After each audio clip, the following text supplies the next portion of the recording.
This is Nick with Build Brothers Roofing. Started my digital inspection at 8912 Capcano Road out here in San Diego. A couple things I noticed right off the bat.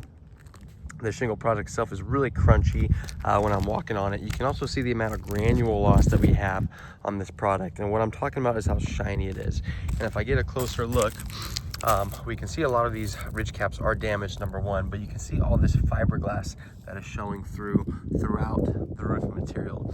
And essentially what's happening is as this product ages, the oils will evaporate, and as those oils on the product evaporate, the granules start to deplete, and every time it rains they roll off, they end up in the gutters, which I'm going to show right now in the video.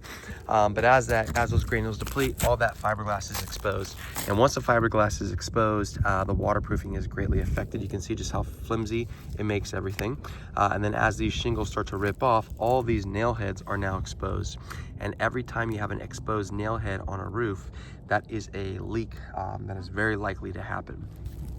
Okay, the other thing you'll notice is just how loose the majority of this product is. You can see how everything's starting to come up at the moment, and that just comes with age. You can come along the edges and you can see just how easily this entire row is starting to come up as well. So again, these are all telltale signs that the product has gone past its life expectancy. You can see the sealant around all the penetrations has began to deplete as well. All the water and moisture is going to be coming down these pipes every time it rains. I want to point out the gutter situation as well. So this is what I was talking about. You can see these gutters are actually filled with granules from the actual roof itself. So every time it rains, these granules wash into the gutter, they clog the gutter, they make the gutter start to sag. But as far as a roofer goes, it's showing that the granules are depleting and that it is now time to replace this product. So what we're going to be doing on this property is we're going to tear this thing down to the wood decking.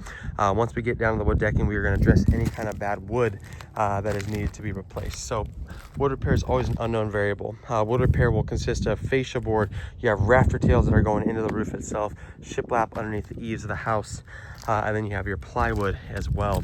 That unknown variable means that we don't know how much roof is going to need, or how much wood is going to need to be replaced until this roof gets tore off. Once that's done, we're going to go ahead and add a layer of synthetic underlayment. We're going to get rid of these old penetrations as well. The synthetic underlayment is part of the Owens Corning roofing system. We're an Owens Corning preferred contractor, which means that this roof will come with a 50-year warranty from Owens Corning. We're going to go ahead and get rid of that whirly-bird over there, and we're going to replace it with O'Hagan vents. O'Hagan vents are flat, low-profile ventilation systems. We're going to add at least 3 to 4 O'Hagan vents to this property just to increase the airflow on it. We want to make sure that the roofing product itself stays nice and cool, and as a homeowner, it only benefits you to have more exhaust ventilation on the property itself. We'll have brand new drip edge installed along the entire perimeter of the roof, along with new starter shingle that gets applied first, and then the architectural shingle gets put on right after that. We can go with a bunch of different colors on this roof, depending on what the homeowner is looking to do. And then we'll go ahead and paint the penetrations on the roof to match the color of the shingle. But yes, in my professional opinion, this roof needs to be replaced very quickly. That's it for my inspection.